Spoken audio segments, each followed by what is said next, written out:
2 مہینے قافلہ اگر زندان میں رہا ہے اور ایک رسم میں 12 گلے رہے ہوں، جو لوگ پڑھتے ہیں کہ صاحب ایسا کیسے ہو سکتا ہے گلی رسی کٹ گئی ہو، کیونکہ خون میں حائل ہو جائیے تو انسان پہ 2 چیزیں طاری ہوتی ہیں، یا تو اٹیک پڑ جائے گا یا غش کی حالت میں چلا جائے گا. ڈائریکٹ شام جائے گا تو 14 دن آنے کے 80 کی اسپیڈ سے تو ایسا محال ہے، یا تو اس کو 1 مہینہ جانے میں 1 مہینہ آنے میں، اگر بہت کر بھی لے اس کو دوڑائے تو بھی. آپ نے جو گفتگو کی ہے اور جس انداز میں آپ نے ناظرین کی خدمت میں اور میں خود اس چیز کو جو آپ نے کیلکولیٹ کر کے بتایا میں پہلی بار ہی سنا ہوں. اگر شام 80 کی اسپیڈ سے گھوڑا دوڑایا جائے اور اس پہ جائے قاصد لے کے تو 14 دن جانے کے. قید خانے میں کتنے دن رہے، اچھا چہلم کب واقع ہوا، اچھا کتنے دن زندان میں رہے، زیادہ دن نہیں رہے، مشکل سے 25 دن یا 20 دن رہے لوگ کہتے ہیں مطلب. تو میں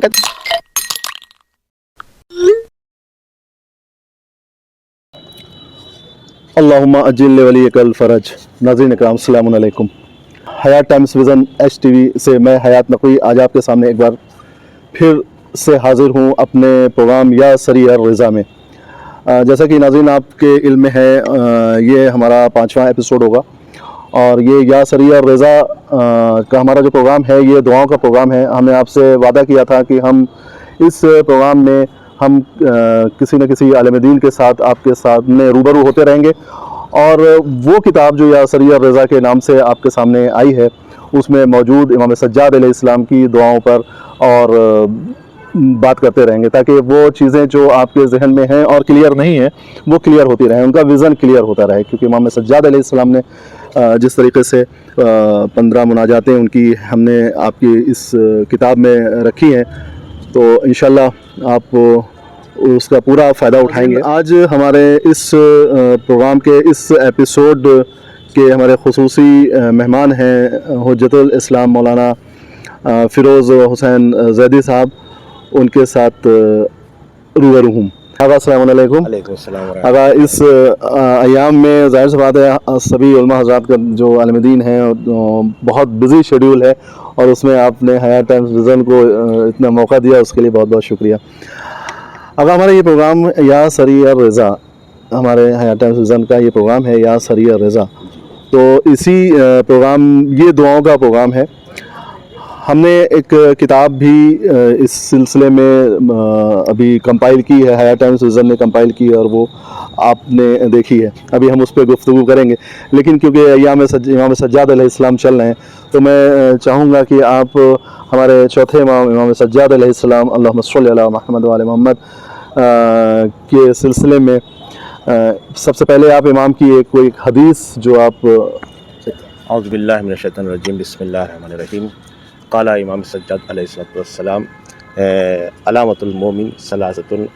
مومن کی 3 علامتیں جو امام سجاد نے حدیث بیان کی ہیں کہ قلت الکلام و قلت الطعام و تواضع الکلام، یعنی انسان جو ہے وہ 3 چیزوں کے اوپر اگر عمل کر لے، یعنی کہ ایک اخلاق اور تواضع سے بولنا، ملاقات کرنا لوگوں کے ساتھ تواضع سے، اور کم کھانا اور کم بولنا، اگر یہ چیز انسان استعمال کر لے تو میں یہ کہتا ہوں کہ شاید یہ ایک ایسا نسخہ ہے کہ اگر چاہے تو وہ 110 سال تک 18 سال کا جوان بنا رہے گا اگر اس کے پس منظر دیکھا جائے. کیونکہ قرآن بھی اسی کے مقابلے پہ کہتا ہے، کیونکہ حدیث امام نے کہا کوئی بھی حدیث ہماری ایسی نہیں ہو سکتی جو قرآن سے نہ ملے.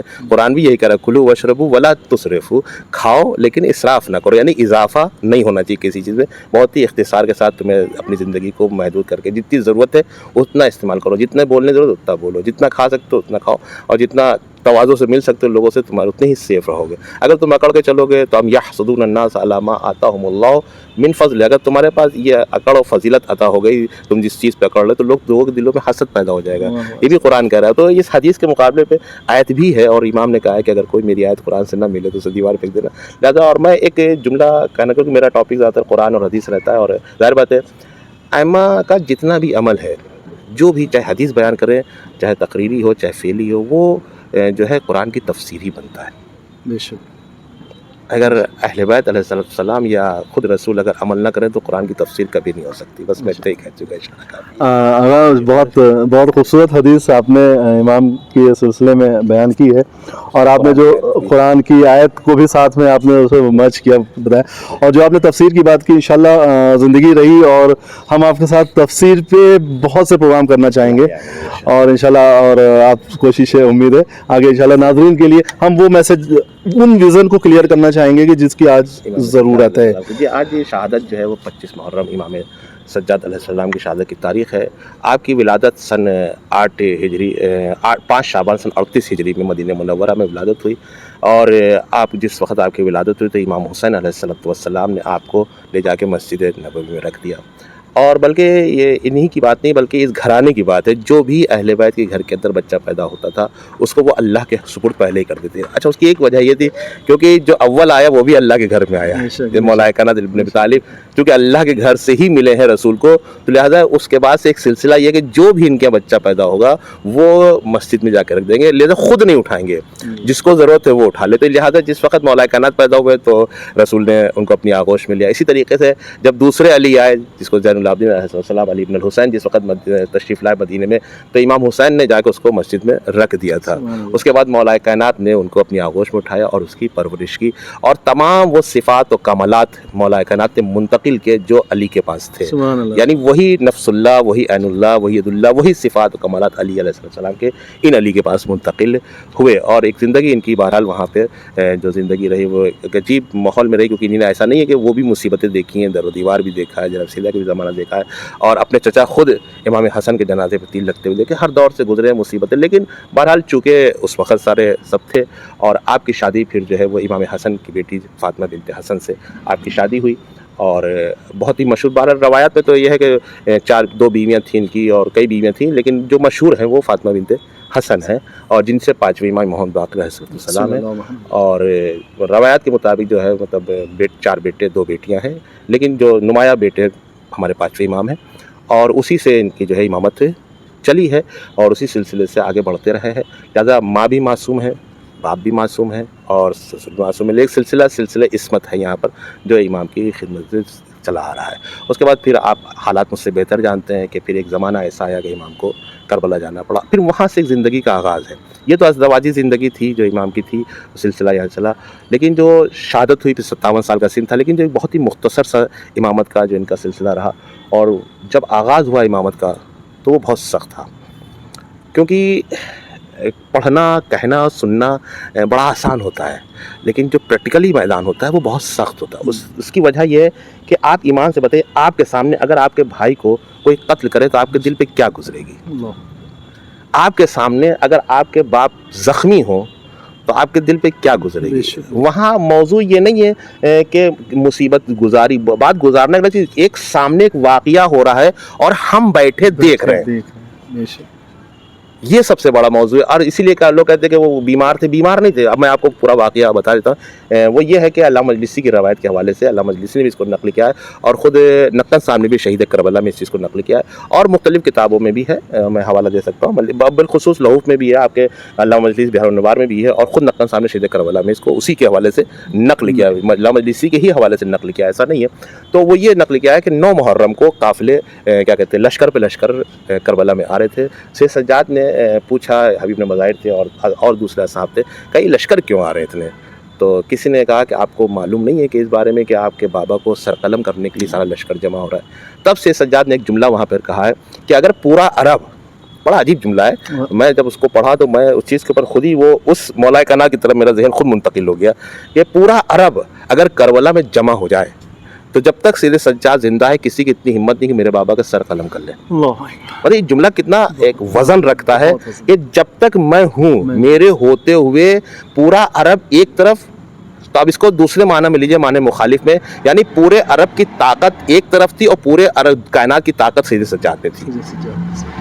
جملہ سنیے آپ کہ پورا عرب اگر آ جائے تب بھی مطلب میرے ہوتے ہوئے سر قلم نہیں کر سکتا. اور اسی غیظ و غضب میں کا یہ وقت آنے سے پہلے میں خود ختم کر دیتا ہوں, یہ وقت آنے سے پہلے خود وہ 9 محرم کو ہی مقتل میں چلے گئے تھے جنگ کرنے کے لیے.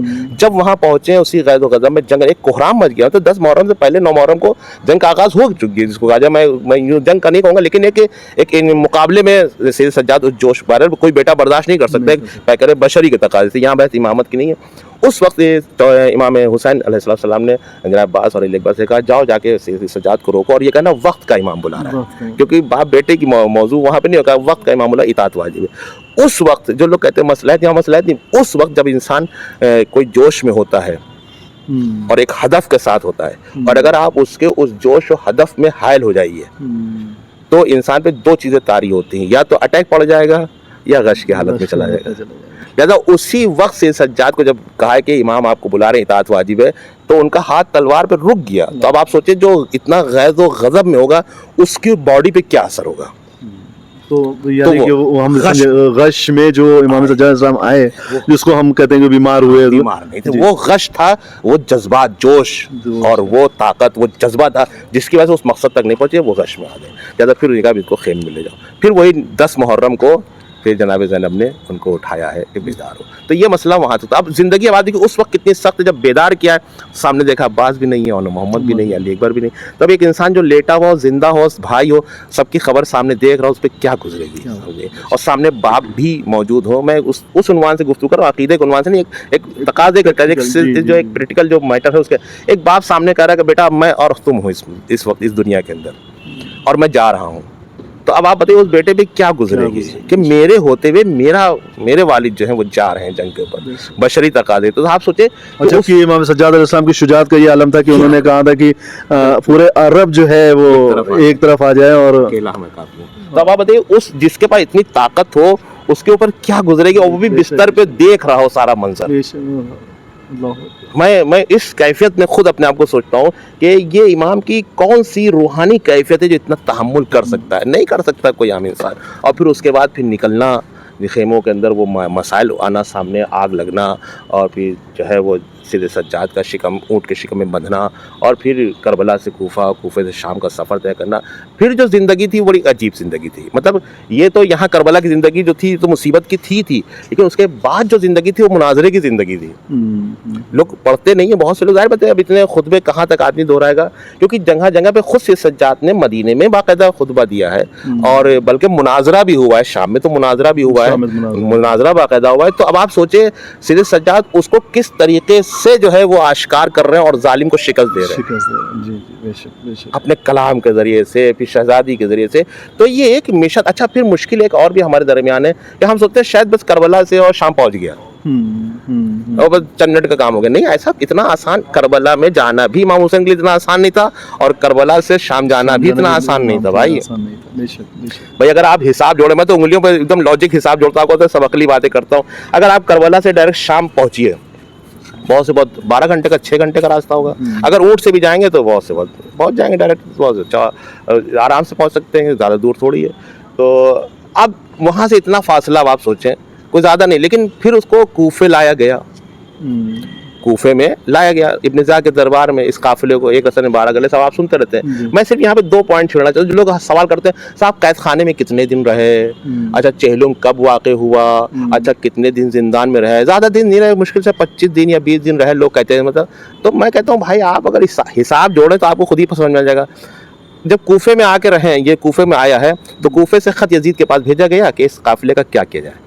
شیخ صدوق کی میں روایت بتا رہا ہوں کیونکہ وہ اہل عرب تھے. بہرحال انہیں لکھا ہے اپنی کتاب میں کہ بھائی اگرچہ یہاں سے کوفے سے اگر شام 80 کی سپیڈ سے گھوڑا دوڑایا جائے اور اس پہ جائے قاصد لے کے، تو 14 دن جانے کے 14 دن آنے کے لگتے ہیں. یہ شیخ صدوق کے حوالے جملے. 14 دن جانے کا اور 14 دن واپس آنے کا. کوفے کی جو حکومت ہے، جو سینٹر ہے، وہاں سے شام کا سینٹر، اگر فل اسپیڈ میں گھوڑا دوڑا جائے 80 کی اسپیڈ، تو 14 دن جانے کے لگیں گے، 14 دن آنے کے لگیں گے. اور یہ محال ہے، ناممکنات میں سے کہ ایک انسان 14 دن تک گھوڑے پہ دوڑا دیا جائے. وہ بچے گا نہیں، کیونکہ اس میں اچھال اتنی ہوتی ہے، زیادہ اس کو ریسٹ کرنا پڑے گا، آرام کرنا پڑے گا. تو اگر وہ آرام سے بھی گیا ہوگا تو 1 مہینہ تو اس کو جانے میں لگا ہے اور 1 مہینہ آنے میں لگا ہے. تو اب آپ حساب جوڑ لیجئے خود ہی، 2 مہینے خالی کوفے کے قید خانے میں یہ رہا ہے قافلہ. اللہ اکبر. اللہ. آج آپ نے جو گفتگو کی ہے اور جس انداز میں آپ نے ناظرین کی خدمت میں یہ، اور میں خود اس چیز کو جو آپ نے کیلکولیٹ کر کے بتایا، میں پہلی بار ہی سن رہا ہوں آپ سے. تو چونکہ بھائی ڈائریکٹ اگر کربلا سے کوئی شخص گیا ہے تو وہ قاصد ہی تو گیا ہے ڈائریکٹ. تو وہ ڈائریکٹ اگر بتا رہے ہیں کہ کوفے سے اگر ڈائریکٹ شام جایا جائے تو 14 جانے کے 14 دن آنے کے 80 کی اسپیڈ سے اگر تو ایسا محال ہے. لہٰذا اس کو 1 مہینہ جانے میں 1 مہینہ آنے میں. اگر بہت